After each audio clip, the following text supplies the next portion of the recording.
Umami ng dating district engineer ng DPWH na mayroong kapabayaan sa flood control project sa Bulacan na naging dahilan ng pagkakaroon ng umano'y ghost at substandard na proyekto sa lugar. Inamin ni Engineer Henry Alcantara na nilagdaan niya ang Certificate of Completion nang hindi niya inai-inspeksyon ng proyekto. Giit niya nagtiwala siya sa final inspection team na naglabas ng certificate. Gayunpaman sa House Infra at Good Government hearing, itinanggi ni Alcantara na walang politikong nasangkot sa proposal ng mga proyekto.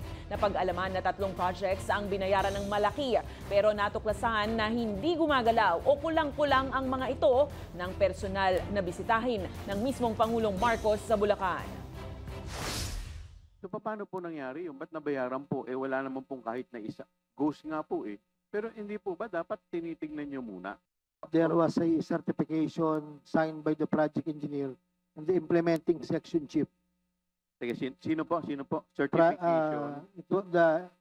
There is a documents that's the basis of the accomplishment in the public works, and that is statement of work accomplished